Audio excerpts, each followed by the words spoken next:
Olá, bem-vindo, bem-vinda novamente ao segundo episódio do podcast sobre os processos coletivos do Sindiúpes na rede municipal de Serra. Aqui você vai ficar sabendo de tudo.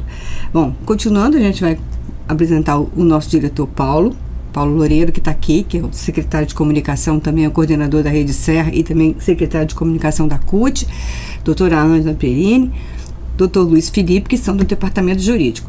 Bom, no episódio anterior, a gente parou no processo da progressão, mas agora a gente tem mais alguns processos para conversar. Paulo, qual é o assunto de hoje? Olá, continuando o diálogo aqui com o departamento jurídico, tentando melhorar a comunicação com o nosso filiado, com a nossa base no município da Serra, vamos continuar então aqui seguindo o processo chamado da Lei Mota. É um processo antigo que envolve muita gente, um recurso muito bacana que nós estamos dialogando e estamos próximos de chegar a um acordo, talvez.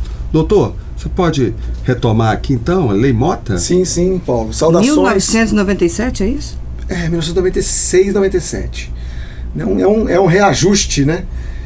De um índice de correção monetária de 95 a 96, né, que era para aplicar em 96, era 39,43% de aumento por lei, que se chama Lei Mota, né, e não foi cumprido, né, pelo município de Serra.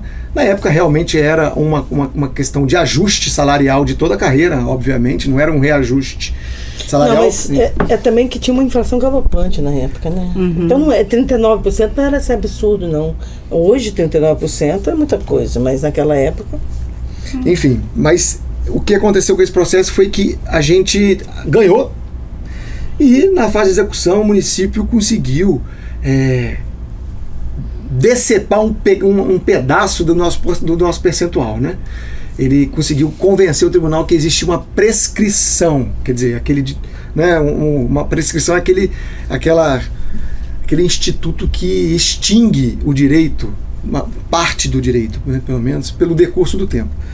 E a gente brigou e pelo menos conseguiu que ainda tivesse algum percentual a ser aplicado. E a gente hoje entende que o percentual ele é um pouco maior de 13%, tá? Para ser aplicado para toda a categoria. E a gente está pedindo exatamente o implemento desse reajuste atualmente no processo de execução. E estamos esperando uma decisão da juíza, né?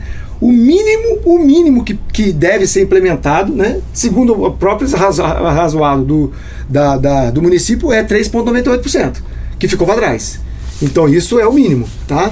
Deixa eu fazer uma pergunta. Quando o senhor fala de execução, é uma execução coletiva ou cada um vai ter que entrar com um processo para poder executar o percentual daquele trabalhador que tem aquele salário específico? Como é que é essa execução? As execuções do Sindiúpes são coletivas. Todas coletivas. Todas coletivas. Sim. Então vai sempre ser a mesma coisa para todo mundo.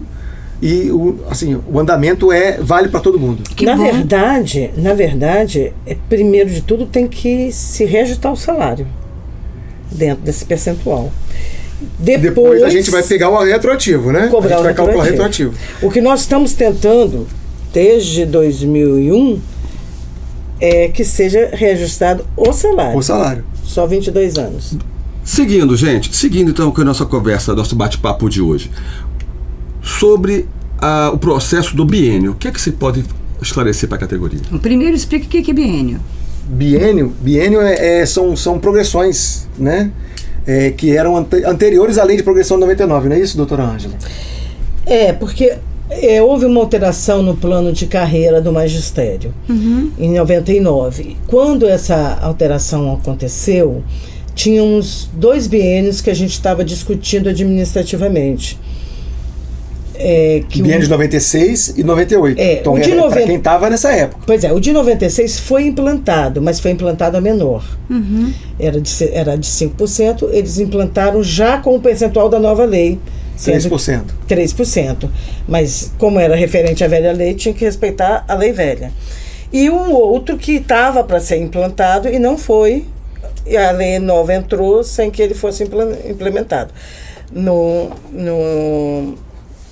na carreira do magistério.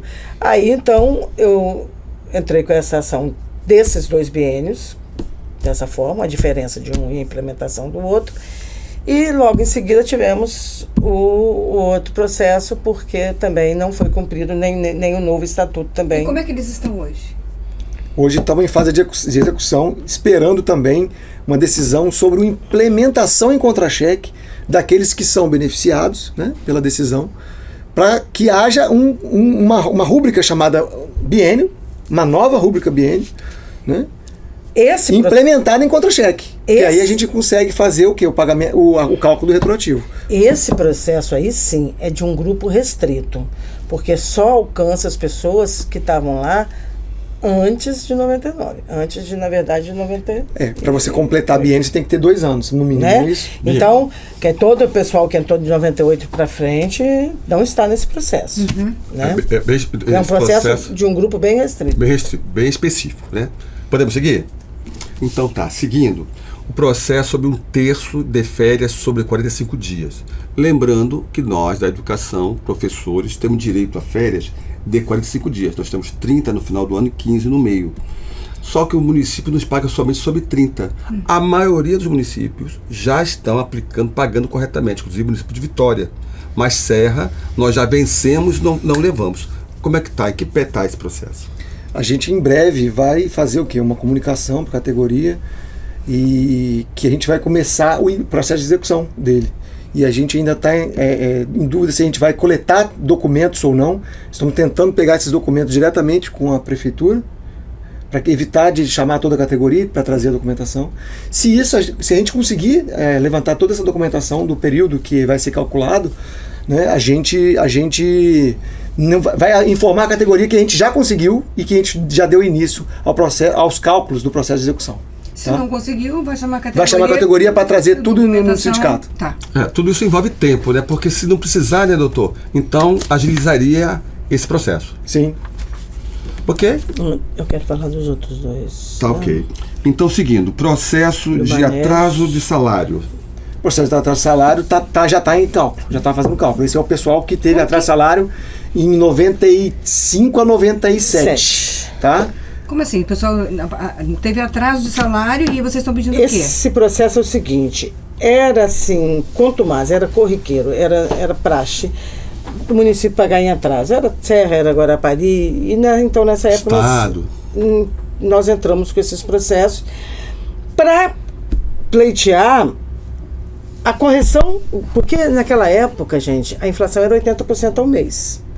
Né? O salário já saía muito defasado e atrasado era muito mais defasado. Exatamente. Ainda. Então a gente entrava para pedir a correção desse período, desse atraso, porque às vezes eram atrasos, né? Serra chegou a atrasar 6 meses de salário. Então imagina, numa inflação, né? Então é isso, é essa correção entre a data que deveria ter sido paga e a data que efetivamente foi paga. Correção monetária e juros. Isso. E isso já está em fase de execução. Isso já está em fase de cálculos. O nosso contador do Sindiúps está fazendo cálculo de cada um, já com as fichas financeiras. Tem noção de quantos trabalhadores estão envolvidos nisso, doutor? Em 95, 97, cerca de 1.000. Inclusive, sobre essa questão de atraso de pagamento, teve um período, acho que foi em 96, isso aqui foi o Mota. Acho que foi em 96, que até a gente conhece o processo, a gente deu um nome, que a gente dá nome nos processos, né? Coletivos, o nome dele é Banestes. Porque o que o prefeito fez? Ele não tinha dinheiro para pagar, estava com salário, acho que com 6 meses de salário em atraso, mas não foi nesse período não, foi posterior ou anterior, não lembro agora. E aconteceu o quê? Fizeram o quê? Aí o prefeito fez um acordo com o Banestes, tipo assim, ficando como um fiador. Os professores iam lá, pegavam empréstimo no Banestes no valor do salário, mas o professor ficava com o custo do encargo e dos juros e da correção. O município só se comprometia com o Banestes pagar o principal.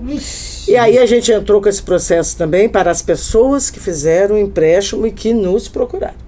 Aí também ganhamos está saindo agora.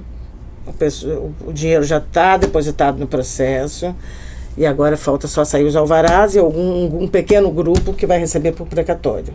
Esse já está saindo. Uma notícia boa, pelo menos.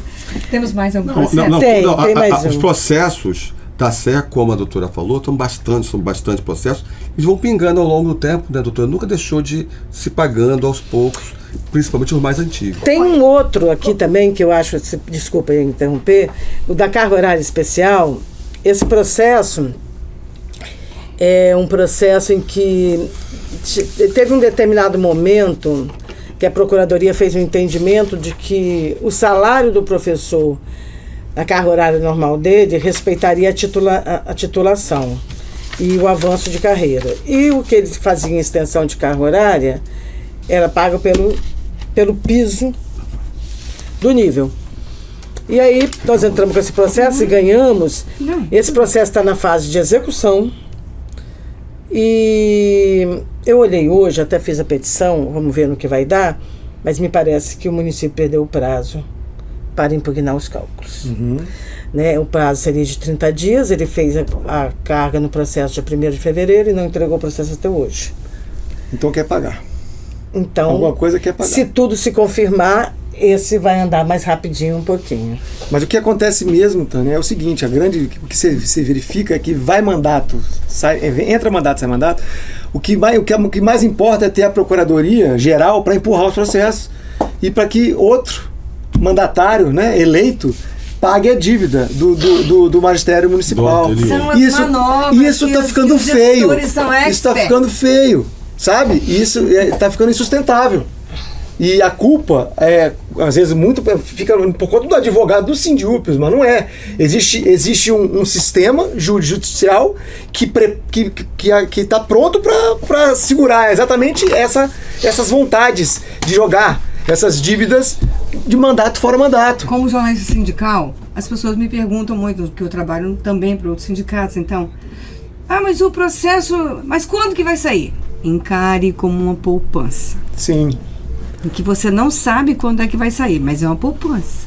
Porque quando sair, vai sair com juros e correção monetária. E não se apegue a isso, porque a gente não pode ficar... como é que fala? Vivendo em função de um processo que você não sabe quando é que ele vai ser pago. Porque a justiça demora, porque a justiça é lenta, porque existem muitos recursos, porque existem procuradores que são procuradores só para poder atrasar os processos, para defender o município contra os seus cidadãos. E jogar para frente. Então, acho que a gente tem que falar isso para o trabalhador. Mas importa uma obra, né? Mas importa é inaugurar uma obra, né? Dessa dá voto, né? Essa dá voto. Queria também falar, Tânia, rapidamente, que nós estamos com um problema seríssimo no município da Serra, que é o concurso público. Estamos 10 anos de concurso público, né? Estamos, inclusive, já pedimos a doutora para fazer um estudo se cabe uma ação, porque há um concurso em vigência, mas que o concurso foi paralisado por questões contratuais e não conseguimos dar andamento. Então, estamos 10 anos, metade das pessoas da Serra hoje são contratados. Isso está nos dando problema. São os DTs? São os DTs. Isso dá problema de várias maneiras, né? Por evidência, repercussões negativas, ruins, e precisamos da posse, porque a nossa luta sempre foi por concurso público. Por último, também queria falar da importância da filiação dos trabalhadores ao sindicato, porque esse departamento é fundamental, eles vão protegê-lo das dificuldades que o município impõe. E, por vezes, não conseguimos resolver, dialogar politicamente, temos que buscar a saída ao remédio jurídico. E aqui, nosso departamento está aqui, firme e forte, para contribuir, para defendê-los. E tem mais coisa. Às vezes, quando você vai cumprir uma decisão, o município de Serra, ele pode cumprir uma decisão, ele só olha quem é filiado ao Sindiúpios. Só os substituídos. Quem tem contribuição sindical mensal, e só, por exemplo, um terço de férias que a gente já pediu cumprimento agora, para passar a pagar 45 dias, e se ele começar a pagar só para quem tem contribuição do Sindiúpios?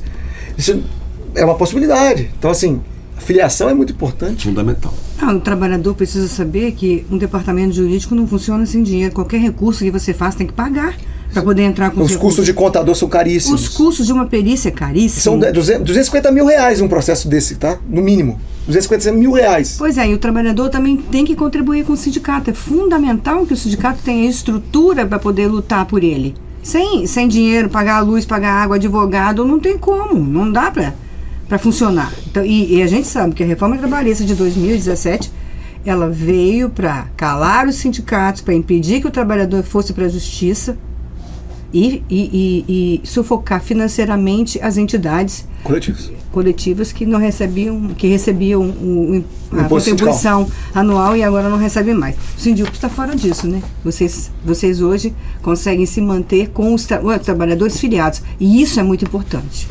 Bom, gente, eu quero agradecer a todos, agradecer a doutora Ângela, doutor Luiz Felipe, desculpa, o Paulo, e eu abro agora para vocês fazerem aí as considerações finais desse nosso último episódio sobre os processos da Serra, mas nós vamos fazer outros episódios sobre processos de outras redes para que todo mundo fique a par do trabalho do Departamento Jurídico do Sindiúps. Vamos lá? Vamos começar com o doutor Luiz Felipe. Bom, vou saudar mais uma vez, né, a categoria, dizer que a gente tem estado em clima de emergência sempre com Serra, lá no jurídico. Eu e a doutora Ângela estamos, junto com o doutor Pedro, que são 3 advogados, sempre procurando agilizar esses processos e a gente tem muita esperança que isso termine, muita coisa até o final desse ano ou até 2024 com a virtualização dos processos. E a gente está sempre também à disposição para dar as informações. E Paulo também vai continuar fazendo aqueles informativos jurídicos para a categoria, né, desses nossos processos. Querida doutora Ângela. Obrigada. Eu queria dizer à categoria que me conhece, né, bem, que eu na verdade, milito na Serra desde 1984. Fui professora, depois como advogada, também fui da base, fui da coordenação, fui do sindicato à época. Que ouçam as informações oficiais do sindicato, né? Que dê menos atenção às fake news, aos boatos, e quando tiver dúvida, nos procure. Nós temos lá os advogados, os estagiários, os funcionários do departamento jurídico, além, claro, né? E principalmente os diretores.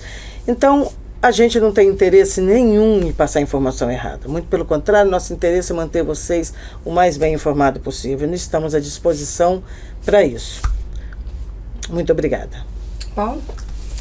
Bom, agradecer também aqui, né, a categoria, agradecer o departamento jurídico, Tânia, nossa jornalista, e dizer para a categoria que a direção do Sindicato Coletivo da Serra está firme na luta, empenhada em garantir os nossos direitos.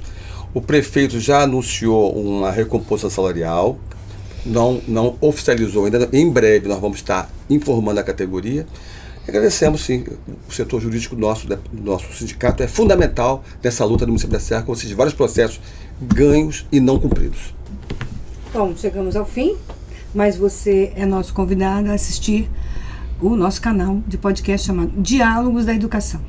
Bom, então até o nosso próximo episódio.